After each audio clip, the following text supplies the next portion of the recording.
Today on The Real. Happy New Year! It's been a long couple of weeks. But now The Real is finally back and all new. On Girl Chat, we're talking about threesomes. What makes threesomes complicated is feeling. You know a lot about threesomes, much. And should he pay for you and your squad's drinks? I think the girls need to get their own man to pay for their drinks. And we've got Ricky Williams. I touch bodies and make them feel really good. Yes. The Real.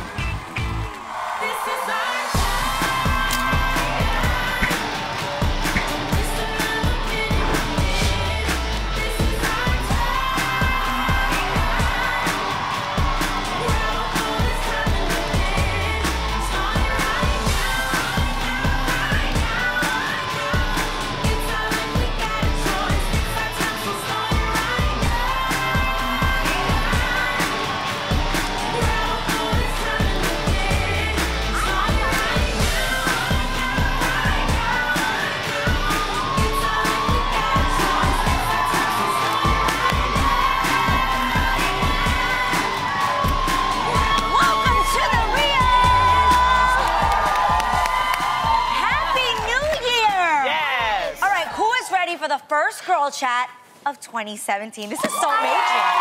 So cool. This is like, yeah, yes, into the new. All right, well, many of you probably, got your drink on when the clock struck midnight on New Year's Eve, but at the end of the night, who foots the bill?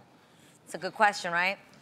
Well, Elite Daily just did a study that posed the question, should guys be required to pay for their girlfriend's friends' drinks? So not just their girls' drinks, but if they're with a group of girls, should he also cover hers as well? So is he still seen as chivalrous if he pays, just for his girl, or should he have to pay for all the girls? What do you guys think? I think the girls need to get their own man to pay for their drinks. Yes. Really? Yes.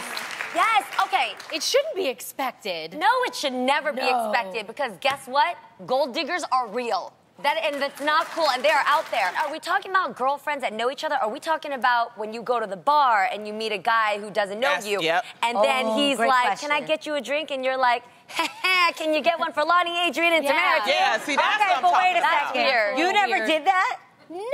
Oh, get drinks for all your crew? Yeah, that's Adrian, that. by Malibu. law. Whoa, wait, no, hey, give it up to my girl for keeping I it absolutely real. got drinks. Now, I'm not selfish.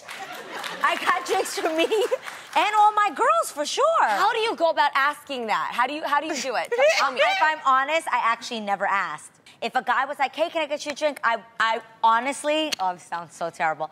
I would literally be like, oh, yeah, okay, it's gonna be 3-4 Moscow. Like, I would just say it. You would turn in an order? So you just We definitely did that. Adrian, so he like, okay, so baby, what you drinking? Go on, I got you a drink. And then... Honestly, most guys that are like trying and they see you and it's a group of girls out together, most guys were like, can I get y'all something to drink? Yeah, but I never really had to ask. You're lucky. If it were me and I was a dude, I'd be like, that'll be 4 waters, please. Here you go. Really? Yeah. I'd be okay. I'd be okay. Yeah. Okay, well... No, What? say it. I low-key Say want it. to put Annie on blast. My friend is on. I'm like, what did we do? What? Where is she? Stand up. Hi, Annie. Sorry, Stand Annie. up. I'm sorry. She didn't know. She didn't know. Okay, hi, Annie. Annie. Ooh, Annie. Annie. When we would go out when we were way younger, I feel like they would just offer, no? I have to choose my words because I have my soon-to-be husband. Yeah, we're all married now. So, yeah, But back in the day. I mean, we would really just, hey, you want to buy me a drink? You got to buy the whole crew. Like that, so you just go I'm not straight lying. in New York, Julie, all of us, we would be like, with my and girls. we would look like, for the best cocktails, like premium liquor, not See, just... that's crazy. So when y'all That's just wonder how we why got dudes down. don't buy drinks, this is the reason why a lot of times dudes don't offer because they don't know if you gonna ask for a drink just for you and your crew, and they don't want to look because they being a man, they don't want to get their ego involved. That's why they just don't ask. That's a lot of times real. they You don't. fly. That I was mean, real. if you But Back can I in be the day. real? The guy that actually turned around and did that for you guys, I would not look at him like a chump. I'd say that's a baller and a man. For real. I would appreciate him. Yes, I do say this, though. There are some men that I think the difference is if you have it. I know that sounds really You weird. have the money, of course. You know, and I think that no one should be looked down upon if, like, they can't get you and your 20 girlfriends. That's out of Okay, control. but that's real mature of you. What was- Unfortunately, in this day and age, But if a the guy whole doesn't buy a purpose- girl a drink, she's already quick to think that he's a chump, or he's not a real man, or he's not worth her time. Am I right, ladies? There are young ladies out there at the bar who will say that about a guy if he's not buying her a drink. And I don't think it's any less of a man, but it's very gentleman if a guy buys a girl a drink. Yeah. I think it's nice, and I think, but the purpose of him buying a drink is to get your attention, not you and your yeah. girl's attention, okay? Right. He's just trying to get yours. That's it. Crazy question. Have you ever been to a dinner? Lonnie, this is a good one. Have you ever been on a group date with a couple? And group when the date. meal comes, yeah, you know, like if you're going to dinner with Adam and Tamara, but not them, just another couple. Okay. And the bill comes and they pay for them as a couple and they make you pay for yourself. I mean, Has that ever happened? No, I usually pick up the bill. She does. Yeah, Yep. I'll take them out. Lonnie is What? very Yeah. generous. Yep. Yeah, but I can though. That's, Yeah. you know. No, actually, in Paris, remember when we all went to have drinks? We had a girls' night out, and Lonnie not just took care of my drink, Tamara's drink, but she took care of Mama Mai's drink, your friend's drink, Lisa's drink, everybody's drink. Yeah. I just do that. Money. Well, because I'm single. I got the money. So, you know what? Well, having too many drinks with your girlfriends could lead to some shenanigans, I'll tell you that much. Even maybe a threesome. A recent article in Madame Noir posed this question. If you're going to have a threesome, and I said if, Okay. Yeah. is it better to have one with a random stranger, or is it better if you do it with someone you know? The article said that sharing sex stories with your friends is one thing, but sharing sex experiences with them is quite another. So, if I know y'all married, but if y'all had, we just taking that out. Yeah. If you had to have a threesome, You would it be had to better? in life. Moral compass in the garbage. Yes. Would you do it with a friend or with a stranger? With a friend, because I don't know if anybody else keeps their goodies as clean as I do. Okay. Come on.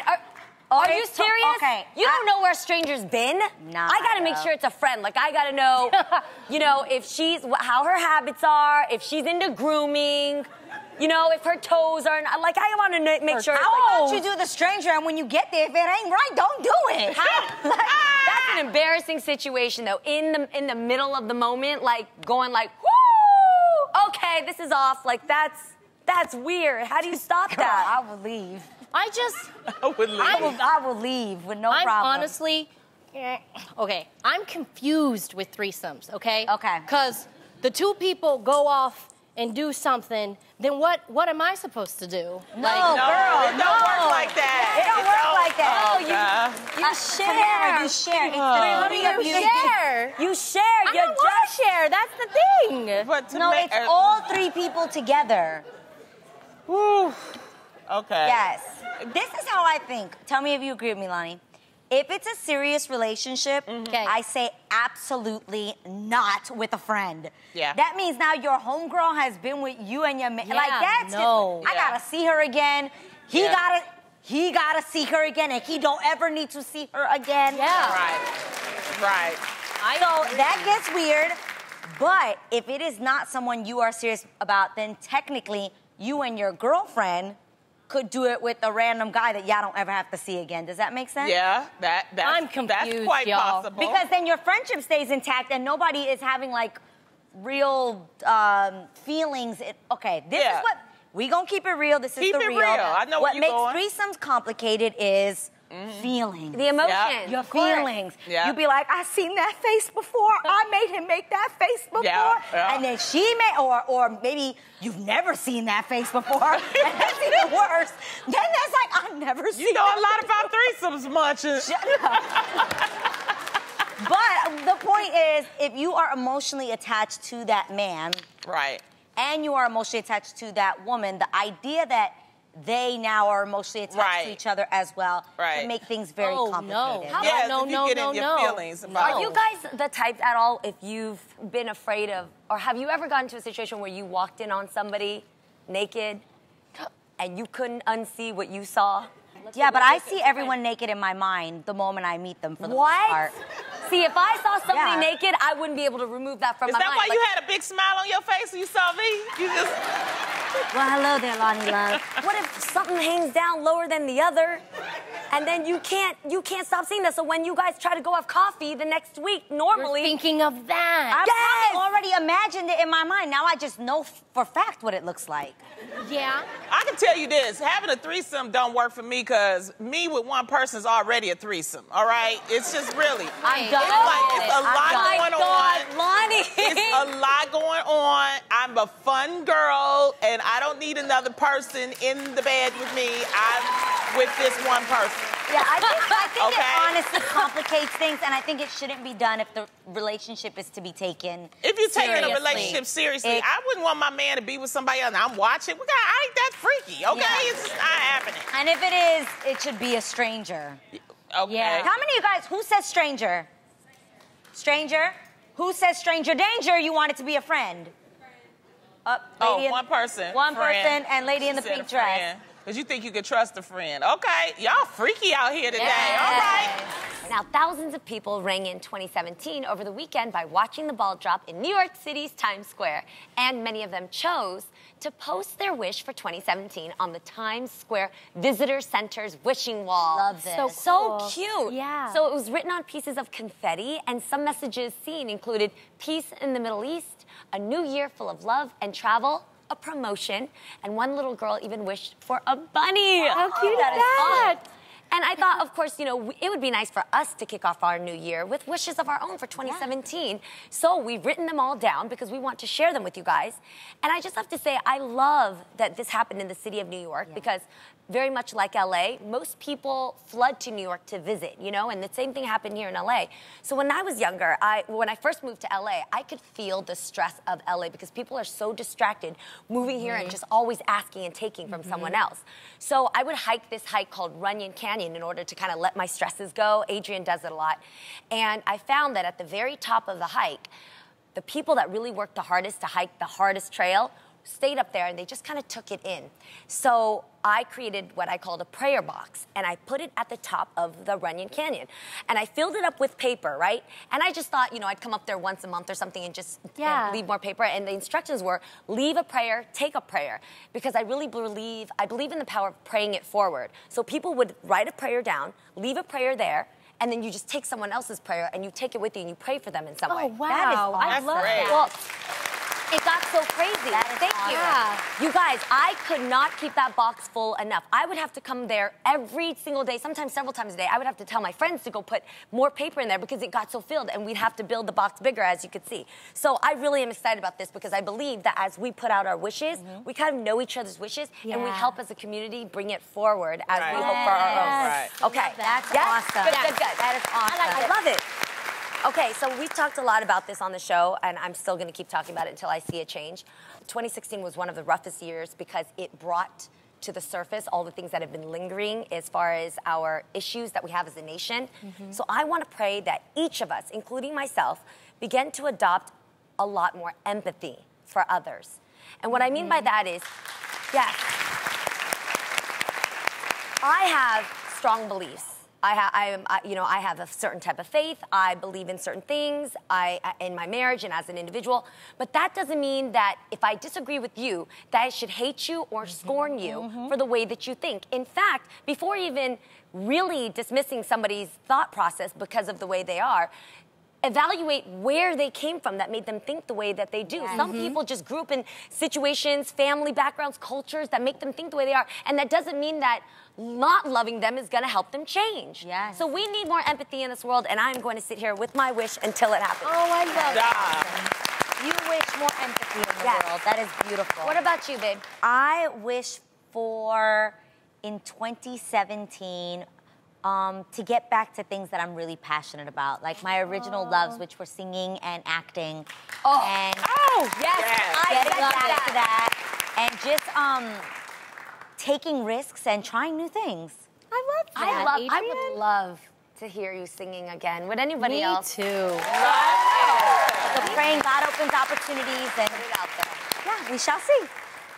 Lonnie, what about Lonnie? you? You know, I think my wish is for in 2017 for people to lighten up. I think life is really, really short, one. and I think sometimes we forget that. and we need to start enjoying life a lot more. And I think individually we need to start doing it. Yes. And I try to help because that's the reason why I became a comedian and an entertainer is to have people to think of me as a person that can help them escape.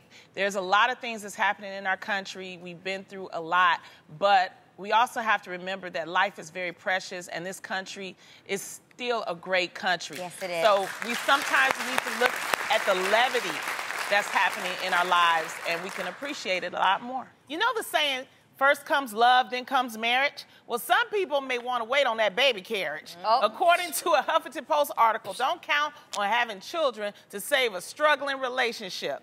Blogger April McCormick says that the day she and her husband became parents, their relationship changed for the worse. The couple's sex life suffered, ooh, goodness. And she said they bickered and fought nonstop. Now, do you ladies think that there is a misconception that a child can save a relationship? Yes, I think it's the worst idea to use a human being to save your relationship when you are the person that needs to save yourself. Yeah. A human being, we're not talking about just a human being that's going to go through emotions, trauma, and their own life to worry about. Yeah. It's a lot of pressure. It never saves the relationship. Never. It just traps the other person. Yes.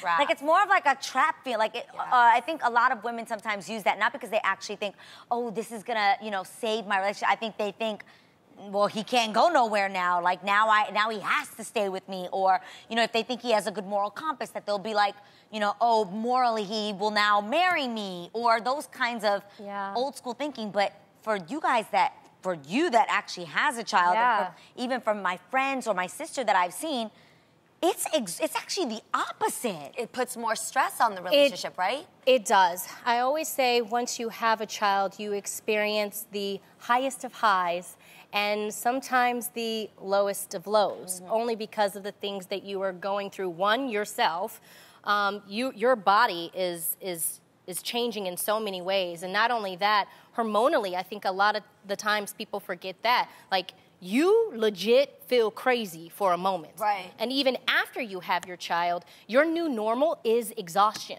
So I always say that if you want to have a baby, make sure that your foundation is strong. Because the reality is the walls are gonna shake a little bit. I'm just saying, because the things that used to annoy you about your husband before you had a child is gonna annoy you even more because you're both exhausted. Exactly. And because you're exhausted, you become more impatient. So you really have to make sure that you guys are a team and that you guys are there for each other. So that's really, really important. I think, a lot of people, I guess maybe if you get into a relationship and you just get desperate, you like, maybe this is my only hope. And I think that's the reason why people do it. Because they're like, I want to save this marriage. Then you got to think about that kid, what they're going to experience. Right. You see what I'm saying? Because the reality is there's going to be a little strain. There's going to be a little stress. And if you guys didn't figure that out before, then you're going to have to start figuring it out while you have that baby. And the reality is before you have a baby, it's very easy for you guys to focus on each other. Once you have that baby, now you've got to focus on that child that needs all of your help. Then you've got to fight for the attention to have for each other. And that can be challenging. And not only that, but after, because I know some instances where people have stayed together. But once that baby got 18, they was out that door so quick. So it don't matter. If they're ready to go, they're going to leave. Yeah. Most people don't need a reason to want to have sex, but just in case you need a new one, we've got you covered. Scientists at McGill University say that having sex can actually improve your memory. What? Women between the ages of 18 and 29 took a memory test to see how well they could remember words and faces. I hear you, Lonnie. The ones who scored the best were the women who had recently just had sex. The memory of an elephant, I tell you. Right? So, how are your memories this morning, ladies? Mine is excellent. I tell you. Oh, really? I can remember all my lines. I don't even need the prompter. I usually hook up with somebody. If I have an audition, then the next day I can remember my lines. Seriously, that's how I remember my lines. Wait. Are you serious? Do you practice with the person your lines? Huh? Do you practice your lines? You know, I do that. We practice first, and then, you know, he helps me read. Exactly. Thank you. And then, honestly, I did this 3 times, and every time I've done it, I've booked the part. Look at that. Because I can remember the lines. Are you tired? Awesome. No, I'm not tired. I You're got a smile on my rejuvenated, face. huh? Just energy. Glowing. Just glowing, I tell you. I believe this. I though. ain't having a session. No, okay? I know, but I'm just like, dang, like, you could get tired if you're working that hard with your lines and everything. You gotta walk into that audition the next day, Lonnie. No, it's about a memory. For me, auditioning is me walking in and being able to have that confidence and knowing what I'm saying. And it's just crystal clear. I've tried. I promise you, I've tried it. Wait, I just realized something. Last season, Tamara always had what she called mommy brain. Yeah. She forgot everything. She wasn't even here at the table sometimes. Tamara, you're not like that at all nowadays. My husband's been out of town for 2 days, so my memory kind of sucks today. But the reason why is because, you know, after you have a baby, for a while, you can't really dun-dun-dun down there. So now And are you extra dun-dun-dun-ding? Well, yeah. Our next guest is a former NFL running back who played for the New Orleans Saints, Miami Dolphins, and the Baltimore Ravens. He's also a Heisman Trophy winner who's looking to score a big win on the new Celebrity Apprentice. Please welcome Ricky Williams.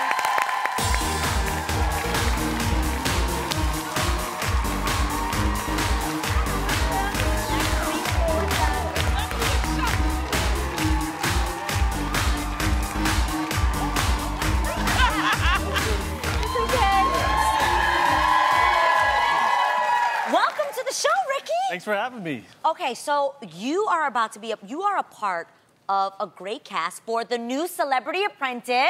Exciting. Okay. I know. Very exciting. Who do you think is going to be your biggest competition? Carson Kressley, I don't know if you guys know. Yes, Yeah. of course. So Last time. Carson has been around. He's done so many different things. Yes. He has a really amazing sense for design. So he scares me a little bit. And then, He's meticulous. yeah, and then Matt Eisman, who went to Columbia. Very went smart. to medical school, left medical school to come to LA and become a comedian. And he's successful. So I know he's been around. And us athletes, we kind of stay in a bubble with just kind of meatheads. And so we don't, we're not the smartest people in the world. Oh, I wouldn't say that. You got game. It's true. Come Have you on. ever watched a football game? Yes. Yes. Do you think it's smart to put a helmet on and go bang your head against other people over and over and over If you again? know how to do it right, you bang all that. Okay. Well, Ricky, we can't have you stop by without you actually coming on over and spinning the heel. So let's do this. So on this side, The other side, other Ricky. side. Yeah. and I just give it Just a... go Give for it it. up. Put your back into it. Yes. So Yeah. You're so cute.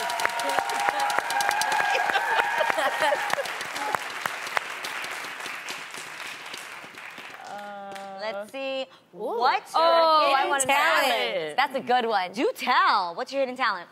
Well, you can come on over here. okay, over yeah. and So tell well, us. during my football days, I went to massage therapy school. Really? During the off season, I became a licensed massage therapist. Really? Oh, I think we need a demonstration. Okay. Yeah. So basically, what I do is I touch bodies and make them feel really good. Touch bodies and make them feel good. Yeah. Okay. Yeah. Ooh. Yes. Ooh. Ooh. Oh. It's the new year, and it's time to face facts. So many of us have splurged on a holiday look only to wear it one time. No. Today, we are going to show you the best ways to re-rock your seasonal style. This is New Year's, same gear.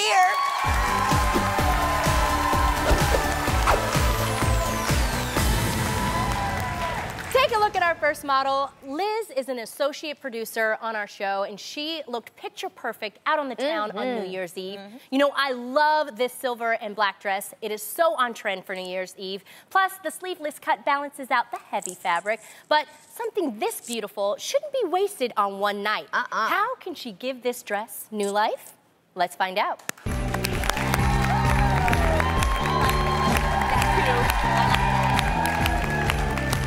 You can give this sparkly number a new vibe that's perfect for daytime by adding a structured, crisp white blouse. Pair it with stockings and some Mary Jane shoes, and you'll seamlessly transition from party to preppy. This dress costs $59.99 and is from H&M. Thanks, girl. I love it. So cute. Yeah. Okay, let's see our next look. All right. Kristen, also an associate producer, rocked this look with blush silk palazzo pants and a sequin top to ring in her new year. But just because this look has a festive flair doesn't mean it can't be worn again. Come on out, Kristen. Yes. Love. Take that glitzy top and give it a casual spin by rocking it with jeans and a leather moto jacket. Love The it. structure of the jacket and the casual wash of the jean turned what's normally a dressy shirt into something that's great for every day. This shirt is from Anthropologie and costs $98. Thanks, girl. Woo! Love it. Love, love, love. That looks so good. Last but not least, our associate producer, Olivia, looked stunning for her New Year's Eve festivities. She slayed in this long tulle skirt and looked polished, elegant, and ready to take on 2017. But how can this statement piece cross over to day wear? Let's see it. Yes. By cutting the skirt, you can make it a multi-purpose piece. This is an alteration you can actually do yourself, you guys, because tulle is the easiest thing to hem. It doesn't have to be perfect. Just grab some scissors and cut. I love that it's never finished. The bottom isn't finished. Then, you guys, you're gonna add a jean jacket and some boots for a classy, more casual look. What an easy switch from evening to every day. This skirt is from Free People and it costs $111. Thanks, girl. Wow. Love it. You know what? I love that it's the new year, but you can still wear the same gear. This is a Exactly. great segment. Let's take one last look at our gorgeous staff models. Hot. They're hot. The gorgeous.